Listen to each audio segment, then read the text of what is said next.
नमस्ते दोस्तों, मैं किरण डीएल रिपोर्टर न्यूज़ पे आप लोग का स्वागत करती हूँ। पेश है आज के मुख्य समाचार।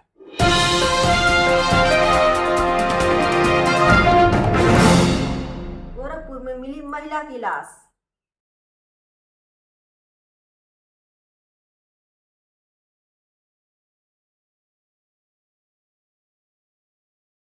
जी हाँ, गोरखपुर में फंदे से लटकती हुई एक महिला की लाश मिली है।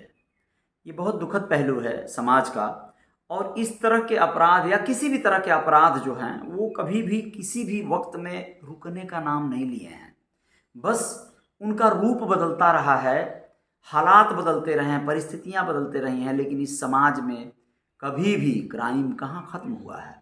हाँ, उस क्राइम के ऊपर सही कार्रवाई, सही मायने में जो अपराधी हैं उन्हें सजा, और जो पीड़ित हैं उन्हें न्याय मिल जाए, ये चीज़ें मतलब अलग अलग तरह से भले हुई होंगी, लेकिन क्राइम नहीं रुका है। आपको बता दें कि फंदे से लटकती हुई लाश मिली है इस महिला की। ससुराल वाले इसे सुसाइड बता रहे हैं।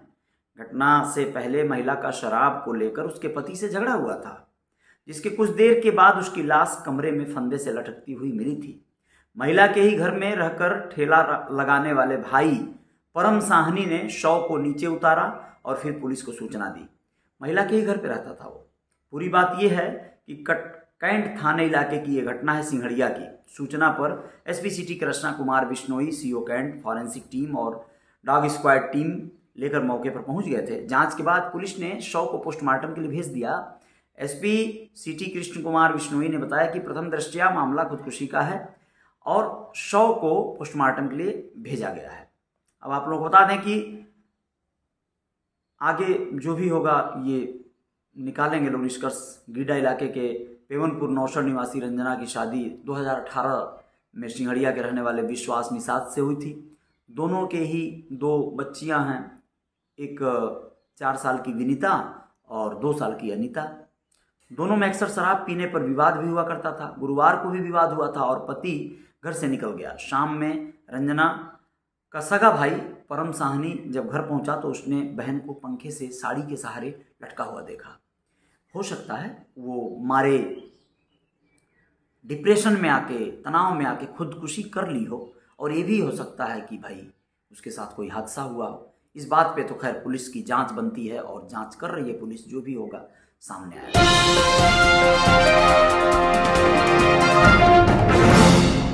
इंडिगो की मुंबई गोरखपुर फ्लाइट में सिगरेट पी रहा था यात्री। इंडिगो की फ्लाइट में एक यात्री को सिगरेट पीते पकड़ा गया है। मुंबई से गोरखपुर आ रही फ्लाइट में यात्री टॉयलेट में सिगरेट पी रहा था। सिगरेट जलते ही फ्लाइट में फायर अलार्म बज गया, जिससे यात्रियों समेत क्रू मेंबर अलर्ट हो गए। कैप्टन और क्रू मेंबर्स ने सिगरेट को बुझवाया। वहीं फ्लाइट के गोरखपुर लैंड करते ही एयरपोर्ट पर सुरक्षा अधिकारियों ने यात्री को पकड़कर पुलिस के हवाले कर दिया। पुलिस ने एयरलाइंस के सुरक्षा अधिकारी की तहरीर पर केस दर्ज करते हुए यात्री को गिरफ्तार कर लिया है। Bureau report, Dainik Bhaskar.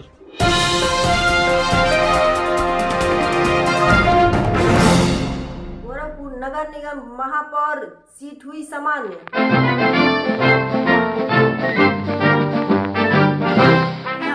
तमाम अटकलों के बीच महापौर सीट के आरक्षण को लेकर विराम लग गया है। हाँ, गोरखपुर नगर निगम में महापौर सीट का आरक्षण पहली बार सामान्य होगा। आरक्षण को लेकर तस्वीर साफ होने के बाद राजनीतिक दलों की हलचल तेज हो गई है। सभी प्रमुख दलों के दावेदार सक्रिय हो गए हैं। भाजपा के टिकट के दावेदार शुक्रवार को क्षेत्रीय अध्यक्ष सहजानंद राय के सामने शक्ति प्रदर्शन को लेकर तैयारी में जुट गए हैं। आज वो अपना शक्ति प्रदर्शन करेंगे। मैं सबसे बड़ा दावेदार हूं, मैं जो है यहाँ का मेयर बनूंगा। भाजपा के जो प्रत्याशी होंगे अपना शक्ति प्रदर्शन यानी भीड़ जुटाने का काम करेंगे। वो भरपूर जो है अपना शक्ति का प्रदर्शन करेंगे। दिसंबर महीने में भी महापौर को लेकर आरक्षण जारी हुआ तो गोरखपुर की सीट सामान्य ही थी, जिसके बाद सभी दलों में सक्रियता बढ़ी थी। एक बार फिर आरक्षण को लेकर नोटिफिकेशन जारी होने के बाद सक्रियता बढ़ गई है।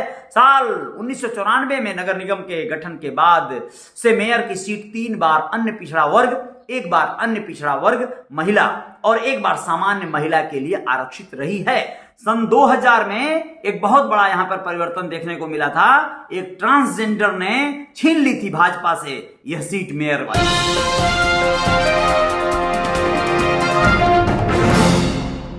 रेशम कृषि मेला का सीएम योगी ने किया उद्घाटन। यह कार्यक्रम रेशम निदेशालय उत्तर प्रदेश और अनुसंधान प्रसार केंद्र की रेशम बोर्ड वस्त्र की तरफ से आयोजित किया गया। ब्यूरो रिपोर्ट दैनिक। हाँ, 11 करोड़ 38 लाख के प्रोजेक्ट की हुई शुरुआत। बोले किसानों की आमदनी बढ़ाना सरकार का लक्ष्य है, योगी जी बोले। मुख्यमंत्री योगी आदित्यनाथ ने कहा कि किसानों की आमदनी के कई गुना बढ़ाना सरकार का लक्ष्य है। किसानों की समृद्धि और खुशहाली की दिशा में हमें प्रदेश और देश का अग्रणी राज्य बनना है। किसानों की आमदनी से 2 से ढाई गुना करने में परंपरागत खेती के साथ रेशम की कीट पालन एक उत्कृष्ट माध्यम।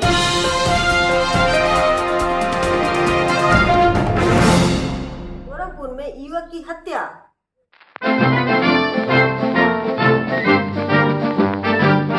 ये लड़का जो है चिलुआ ताल इलाके के दुर्गापुर का रहने वाला आकाश यादव था। 22 साल का था। एक मोबाइल कंपनी में प्राइवेट जॉब करता था। उसके पिता स्वर्गीय नंद किशोर की मौत हो चुकी है। परिवार में मां के अलावा 3 अन्य भाई हैं, जिनमें आकाश ही सबसे बड़ा था। आकाश के छोटे भाई विकास ने बताया, मंगलवार की सुबह चिलुआ ताल इलाके के रहमत नगर के रहने वाले मनोज पंचम अच्छेलाल से आकाश का किसी बात को लेकर विवाद हो गया था। बुधवार की सुबह इसी बात को लेकर आरोपियों ने मिलने के लिए बुलाया था उसे। परिवार के लोगों ने जाने से मना किया था, लेकिन मना करने के बावजूद आकाश मिलने चला गया। शाम तक जब आकाश घर नहीं लौटा तो भाई ने फोन लगाया, लेकिन उसका मोबाइल बंद मिला, जिससे सभी लोग परेशान हो गए और उसकी तलाश शुरू कर दी। रात में आकाश का कुछ पता नहीं चला। सुबह होते ही सूचना मिली कि उसकी लाश चिलुआ ताल नदी के पास पुल के नीचे मिली है। फिलहाल पुलिस मामले की जांच पड़ताल में जुट गई है।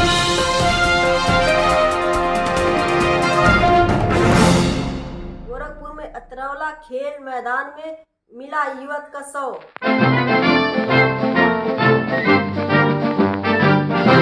जी हाँ, यूं तो युवक नशे का आदी था, फिर भी मौत का कारण तलाश रही है पुलिस।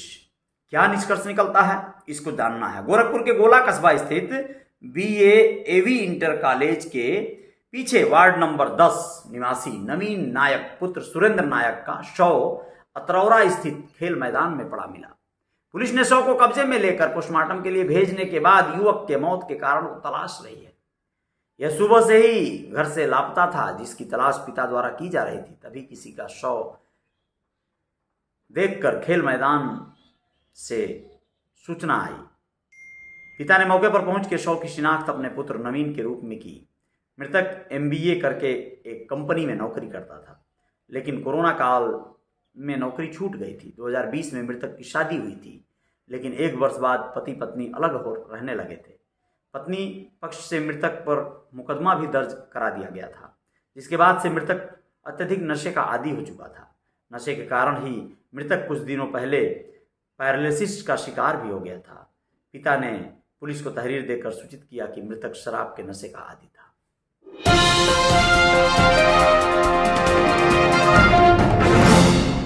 गोरखपुर में धूमधाम से राम जन्मोत्सव मनाया गया। रामनवमी के अवसर पर राम जन्मोत्सव का कार्यक्रम बड़ी धूमधाम से किया जाता है। आज आए लोकगीत गायक अपनी प्रस्तुति कर लोगों को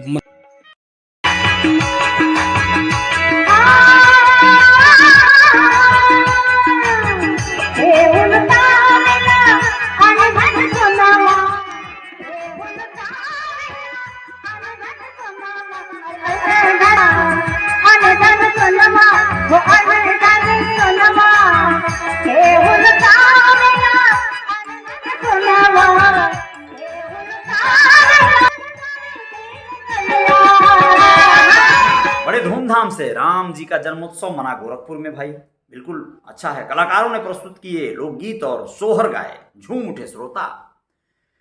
जिले के दक्षिणांचल क्षेत्र खजनी के रुद्रपुर में रामनवमी के अवसर पर धूमधाम से राम जन्मोत्सव कार्यक्रम मनाया गया। राम जन्मोत्सव कार्यक्रम में मुख्य गायिका श्वेता सिंह व गायक जगदीश भगत के गीतों के प्रस्तुति से श्रोता मन मुग्ध हो गए। 9 दिवसीय राम जन्मोत्सव के अंतिम दिन आयोजित कार्यक्रम में खजनी क्षेत्रवासी, आकाशवाणी व दूरदर्शन के कलाकारों ने लोकगीत व सोहर गीत की प्रस्तुति से श्रोताओं को झुमा दिया।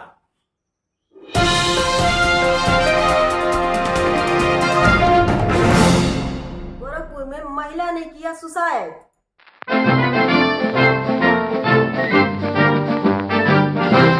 आजकल हालात बहुत बुरे चल रहे हैं। पति पत्नी के झगड़े जब हो रहे हैं तो मामूली से बात बड़े विवाद में बदल जा रहे हैं और आमतौर पर महिलाएं तुरंत क्विक निर्णय ले रही हैं। और वो निर्णय क्या रह रहा है? मौत का, खुद को मिटाने का। बेहतर होता कि वो खुद को, अपने आप को या तो शांत करने का प्रयास करती, या तो कुछ दिनों के लिए ही सही उससे अलग कर लेती खुद को, बिल्कुल एकदम सारे रिश्ते नाते तोड़ लेने का बात करती हैं और जिंदगी को एक नए सिरे से फिर शुरू करने का सोचती हैं। लेकिन ऐसा ना सोच के वो जिंदगी को सीधे समाप्त करने का सोच लेती हैं। यही हुआ है गोरखपुर जिले के गोला स्थित एक मकान में। किराए के कमरे में रह रही विवाहिता महिला ने पति से झगड़े के बाद फांसी लगाकर आत्महत्या कर ली। मौके पर पहुंची पुलिस ने शव को कब्जे में लेकर पोस्टमार्टम के लिए भेज दिया है। गोला थाना क्षेत्र के निवासी 20 वर्षीय सूरज पुत्र भीमसेन उर्फ नाटा ने हरैया थाना बांस गांव निवासी 19 वर्षीय कुमकुम पुत्री बाबूलाल से नागपुर में प्रेम विवाह किया था।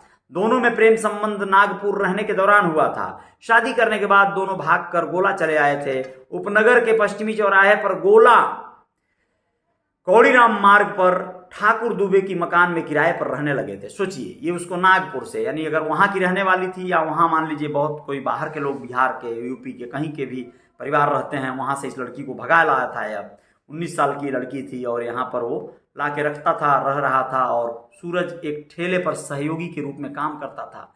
अक्सर शराब के नशे में वो घर आता था।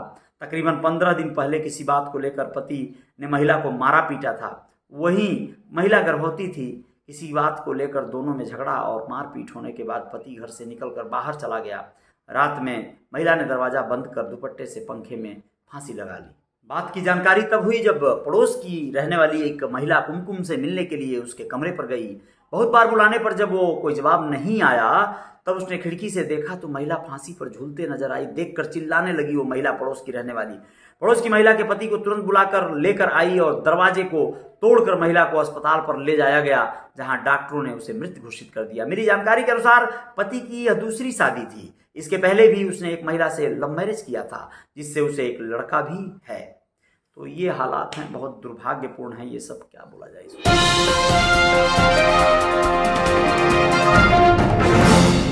मोबाइल लूटने के लिए हुई थी ऑटो ड्राइवर की हत्या।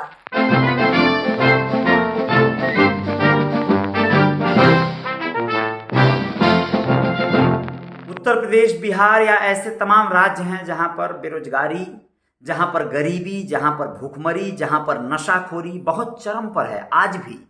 यही कारण है कि अन्य राज्य जो बहुत समृद्ध हैं, केरल हो गए या ऐसे, मैं साउथ इंडिया के बहुत सारे राज्यों को एग्जैक्ट नाम नहीं लेके बता सकता कि कहाँ बहुत समृद्धि है, या फिर आप मुंबई महाराष्ट्र हो गया, यहाँ पर जो क्राइम रेट है वो कम है। क्यों? क्योंकि वहाँ पर बहुत सारे लोग बहुत व्यस्त रहते हैं, अपने अपने काम में, धंधे में ज़्यादा संलिप्त रहते हैं। अपराध वहाँ भी होते हैं लेकिन रेशियो कम है, तो यहाँ ज़्यादा है। छोटे छोटे मामलों में बड़े बड़े कांड करते हैं यहाँ के लोग, या छोटी छोटी लाभ में बड़े बड़े खतरनाक गेम करते हैं। अब देखिए ना, ये गोरखपुर की एक ऐसी घटना जिसमें बहुत ही दुर्भाग्यपूर्ण कहेंगे इसे, कि रात में अकेला पाकर बदमाशों ने घटना को अंजाम दिया था। ये क्या अंजाम, मतलब मोबाइल लूटने के लिए हत्या कर दी गई। इतनी छोटी बात कहें या बड़ी बात, इसे आप क्या कहेंगे? गोरखपुर में ऑटो ड्राइवर की हत्या सिर्फ मोबाइल लूटने के लिए की गई थी। रात में उसे अकेला पाकर ऑटो बाइक सवार 3 बदमाशों ने उसे चाकू से गोदकर पहले उसे मौत के घाट उतार दिया और फिर मोबाइल लूटकर फरार हो गए। पुलिस ने बुधवार को 2 हत्यारोपियों को गिरफ्तार कर लिया। इसके पास से लूट का मोबाइल, आला, कत्ल, चाकू और बाइक बरामद हुआ है। दोस्तों, आप लोगों को बता दें कि एसएसपी डॉक्टर गौरव ग्रोवर और एसपी दक्षिणी अरुण कुमार सिंह ने घटना का खुलासा करते हुए बताया कि खजनी इलाके के बेलभद्रा चक निवासी राम सिंह यादव ऑटो चलाकर परिवार का भरण पोषण करता था। 3 मार्च की सुबह खजनी इलाके के कटिया सुरैनी गांव के सिवान में ऑटो में उसकी लाश मिली थी। उसकी चाकू से गोदकर हत्या की गई थी। पुलिस तफ्तीश में जुटी हुई थी कि मृतक के मोबाइल से बदमाशों का लोकेशन मिलने पर पुलिस ने सिकरीगंज इलाके के कासिमपुर जिगनी निवासी सोनू, गगहा इलाके के देवदबीर गांव निवासी मंगरू और बेलीपार इलाके के कसिहार निवासी संजय पुत्र मोहन की तलाश शुरू कर दी। पुलिस ने सोनू और मंगरू को गिरफ्तार कर उनके पास से मृतक से लूटा गया मोबाइल और घटना में प्रयुक्त बाइक व चाकू बरामद कर लिया। पुलिस हत्यारोपियों पर गैंगस्टर की कार्रवाई में जुटी हुई है। घटना में शामिल तीसरे हत्यारोपी संजय की तलाश में पुलिस लगी हुई है। इसकी भनक लगते ही वह पुराने मामले में कोर्ट में हाजिर होकर जेल चला गया है। घटना में शामिल बाइक मंगरू की थी और सोनू पर पहले से सिकरीगंज थाने में लूट का मुकदमा दर्ज है। तो ये हालात इन लोगों ने किया है, मोबाइल लूटने के लिए हत्या कर दिया उसका।